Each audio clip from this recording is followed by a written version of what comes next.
All right, everybody, and welcome back to the Right Way Sports Network YouTube. I am Daniel Alameda, joined by Shaun Chornabrough. Shaun Chornabrough, how are you doing, my man? I'm doing fantastic. Ready to talk another week of playoff football. Another week, man. Last week, I didn't do so hot. I mean, I'll admit to you guys, I went 1-3, but all those games were really close, one-score games. But all right, guys, we will be previewing and predicting the NFL divisional round. But first, guys, take your time right now. You know the deal. Like this video right now. Last week, we got about 12 likes, I want to say. Let's make that 15 this week. Subscribe to the YouTube channel. Follow us on Instagram and Twitter at TWSN. And you can follow Shaun at Shaun Chornabrough on Instagram, S Chornabrough on Twitter. Perfect. Guys, we have the best content. We post our articles, we post our videos, we post everything, up-to-date information on the sports. Make sure you guys check us out. But all right, let's get right into it. I'm going to break down or start off with last week's games.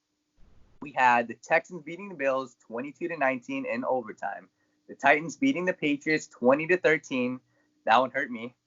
The Vikings upsetting the Saints 26-20 in overtime, and the Seahawks beating the Eagles 17-9. The first game of this week, though, the 49ers, all right, they're playing at home versus the Vikings, and they're currently favored by 7 points. Shaun, talk to me.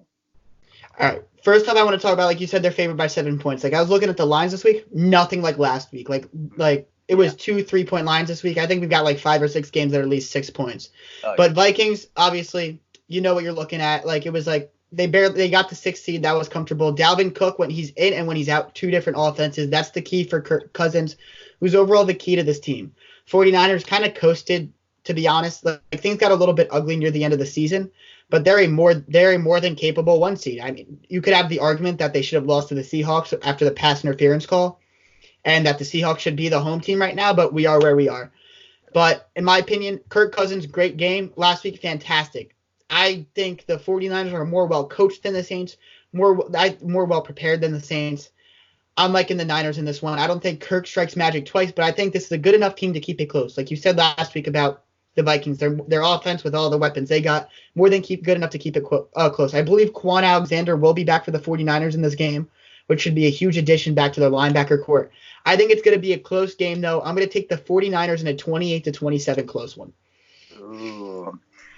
All right, I'm going upset here. I'm going with the upset. Starting off upset. Vikings, starting off with the upset. Like you said, for me, the 49ers, the end of the season, I didn't like what I saw. And for me, the main thing was they literally played a playoff schedule the last half of the season. They went Seahawks, Packers, Ravens, Saints, went back to the Seahawks, and I think they lost to the Falcons.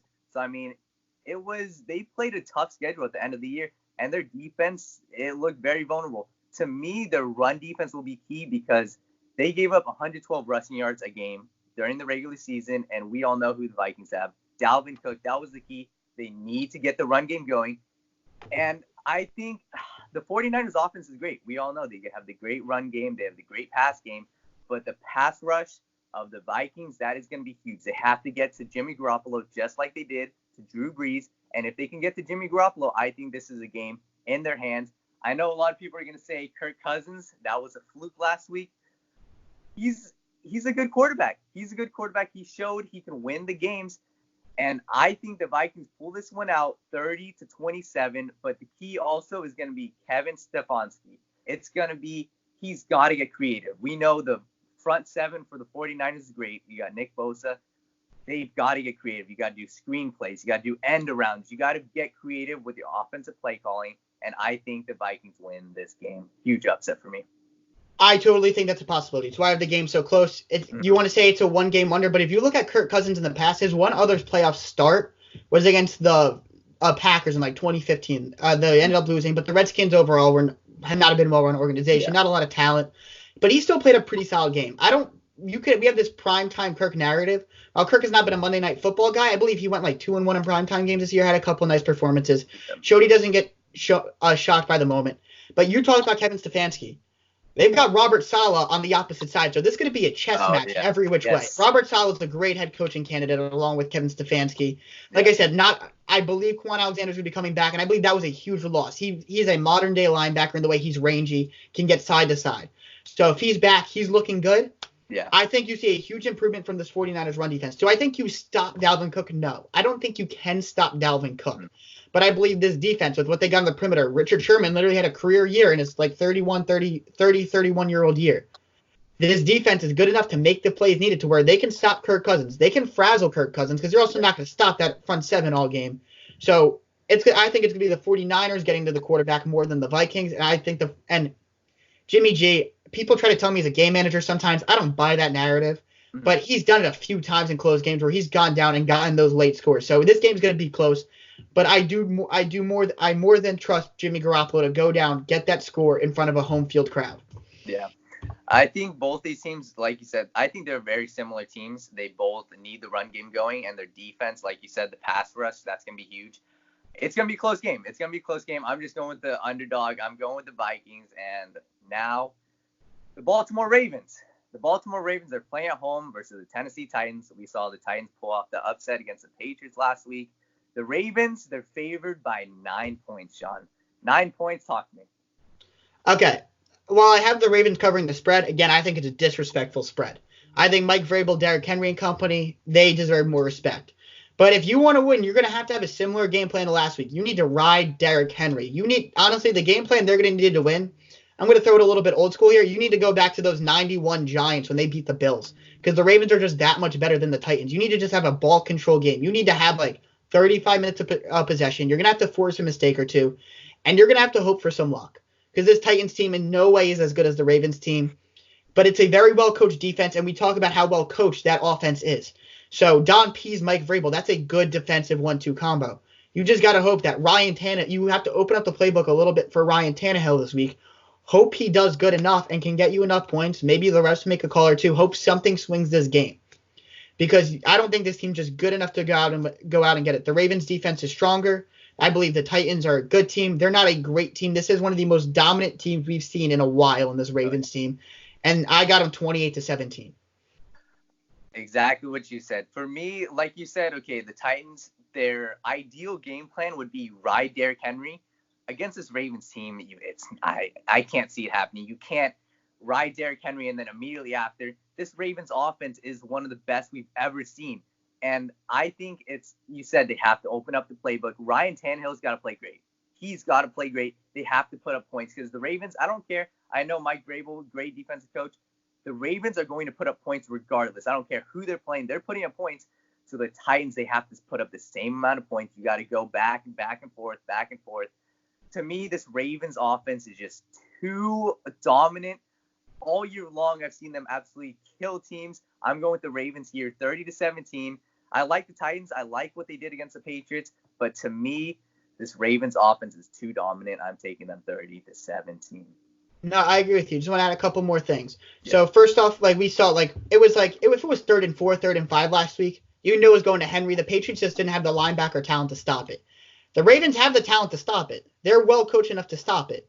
So you can't just consistently do that. John Harbaugh is too smart to just let it happen over and over again. While they lost DJ Mosley, still a pretty damn good team, top to bottom. You can't do it the way they did last week. And I said you need to have that ball control mentality if you're the Titans. You just need to control the clock. We've seen the Ravens take that mentality too. Yeah. We've seen them just run it up on teams like the Jets, but we also saw them play a more ball control game against Buffalo. So we've seen them do both sides of it. So there's not an element you could take the Ravens out of that they haven't been in before. And Lamar's got the chip on his shoulder, but also the calm demeanor. The guy's a generational talent, and the Titans just aren't good enough. I'd love to see a great storyline, but it comes to an end this week. Yeah, you'd love to see it, but it's not going to happen. For me, okay, the game plan worked last week because you're playing Tom Brady and the Patriots. We know that offense isn't anywhere near what this Ravens have. You have the league MVP on the other side. That's why I feel like you said, the 3rd and 5s, okay, it's going Derrick Henry, but obviously Patriots couldn't stop it. Here, they're going to be playing from behind, I feel like. So they got to open up the playbook. Ryan Tannehill's got to make some plays. Or they just have to start out fast. They need to get the ball. They need to start out fast. But to me, the Ravens seem too dominant. I'm going with the Ravens. But moving on. So those were the Saturday games. Now we have the Sunday games. The Chiefs, they're playing at home versus the Texans. And the Chiefs, oh my God, another big spread, Sean. 9.5 points currently right now. Give me your thoughts on this. Again, just want to make another comment on the spread. The Texans won on the road against the Chiefs this year, so I don't get how you come up with a 9.5-point spread. Like, the 49ers one, I can justify it. The Ravens one, more than justifiable. I just think the Titans deserve a little bit more respect. I don't get how you justify a 9-point spread this week. This should be a pretty good betting week if I'm a football bettor. But there's really not an advantage that I think the Texans have. Quarterback, Deshaun, well, they got him beat. Receivers, they got him beat. Weapon, like, I think this Chiefs team is so good top to bottom. But I think that the Texans want to win. They need to go with the same game plan as last time. You need to just stop the run. Deshaun needs to limit the mistakes because they beat him when Deshaun Watson had 2 interceptions last time. This defense has improved. But running backs have actually stayed productive against the Chiefs. Yeah. The Eckler-Gordon combo, I believe, had almost had 100 yards. David Montgomery had like 13 for 57. Josh Jacobs had over 100 yards. Philip Lindsay was effective on limited touches. So you still have an effective run game. So you honestly need to like almost limit Deshaun Watson's possibility of making mistakes, as weird as that sounds from a franchise quarterback. I'm hitting him on only simple routes. The Chiefs are good, but I think they lack a true number one corner. So I think DeAndre could have his way, especially with Juan Thornhill now out at that free safety spot. Yeah. You're gonna have a backup there. ACL, I think. Yeah, I believe so. So you could see DeAndre have his way to where if you just run Carlos Hyde down their throat, make sure Deshaun Watson has to make 3 or 4 plays, which we saw him do last week, dig them out of the grave. Exactly. You keep him in it, let him do it again. There's a blueprint for victory. The thing is, you said it last week, you were going to go consistency over inconsistency. The Texans are too inconsistent against the Chiefs on the road at Arrowhead against Andy Reid for me to feel comfortable to take them in this one. So I have to go the Chiefs. I'm going to keep it in a close game, 30-24. Oh my God, that's so weird. That's literally almost the same exact score. But everything you said, for me, the Texans, they have to go the same exact game plan as they did earlier in the year. They have to run the ball. Like you said, the Chiefs' defense has definitely improved, but the run game still isn't there. Carlos Hyde has to be a huge part of this game plan. They need to run Carlos Hyde, run him. And it's weird, like you said, you almost have to limit Deshaun Watson at some point, but DeAndre Hopkins is going to be huge. He needs to make the big plays. And I completely agree. The spread is disrespectful, 9.5 points. I know the Texan team's overly overmatched, but this is going to be a close game. I think that the Chiefs, they will win this game 31-24 just because they're the more rested team. They're by far the more talented team. I'm picking the Chiefs 31-24. You said 30-24, so basically same exact score. No, I mean, yeah, it's just the way this game seems to go. And one more key for the Texans is going to be, you're going to need to see, like you said last week, the camera was on J.J. Watt a lot, but he didn't make overly that many plays. He dropped that interception. This week, he has to make that play. Patrick Mahomes has had an interception or a fumble, not sure if all his fumbles were turnovers, in every game since week 11.